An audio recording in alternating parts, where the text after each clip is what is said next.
ನಗರಾಭಿವೃದ್ಧಿ ಪ್ರಾಧಿಕಾರದ ಕಚೇರಿಯಲ್ಲಿ ಶಾಸಕ ಕೊತ್ತೂರು ಮಂಜುನಾಥ್ ಸಭೆ ನಡೆಸಿದರು. ಸಭೆಯಲ್ಲಿ ಅಧಿಕಾರಿಗಳೊಂದಿಗೆ ಅಭಿವೃದ್ಧಿ ಕುರಿತು ಚರ್ಚೆ ಮಾಡಿದರು. ಈ ಸಂದರ್ಭದಲ್ಲಿ ವಿಧಾನ ಪರಿಷತ್ ಸದಸ್ಯರಾದ ಇಂಚರ ಗೋವಿಂದರಾಜು, ಅನಿಲ್ ಕುಮಾರ್ ಹಾಗೂ ಕೋಲಾರ ನಗರಾಭಿವೃದ್ಧಿ ಪ್ರಾಧಿಕಾರದ ಅಧ್ಯಕ್ಷ ಮಹಮ್ಮದ್ ಹನೀಫ್ ಹಾಗೂ ಅಧಿಕಾರಿಗಳು ಉಪಸ್ಥಿತರಿದ್ದರು. ವರದಿ ಚಾಂದ್ ಪಾಷಾ, ಎಬಿ ನ್ಯೂಸ್ ಕನ್ನಡ, ಕೋಲಾರ.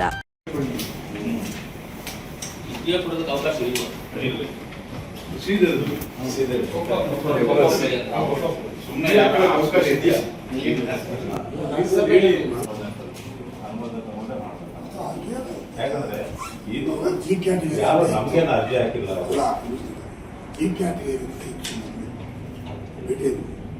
ಇನ್ನು ನಮ್ಮಲ್ಲಿ ಏನಾರ ಸಾಧನೆ ಮಾಡಿದ್ರೆ ಅವ್ನು ಪಕ್ಕ ಪಾಪ ನಾನು ಹೇಳೋದು, ಅವರು ಸರ್ಕಾರಕ್ಕೆ ಒಂದು ಅರ್ಜಿ ಕೊಟ್ಟು ಸರ್ಕಾರದಿಂದ ನಾವು ಕೇಳಬೇಕು, ನಾವು ಕೊಡ್ಬೋದು. ಇಲ್ಲ ನಮಗೊಂದು ಅರ್ಜಿ ಕೊಟ್ಟಾಗ ಅರ್ಜಿನೇ ಬಂದಿಲ್ಲ ಅಂತ ಅರ್ಜಿ ಬಂದಿಲ್ಲ, ಅವ್ರು ಮುನ್ಸಿಪಾಲಿಟಿ ಅಂತ ಹೇಳಿ ನಮ್ಗೆ ಡೈರೆಕ್ಷನ್ ಮಾಡ್ತಾರೆ.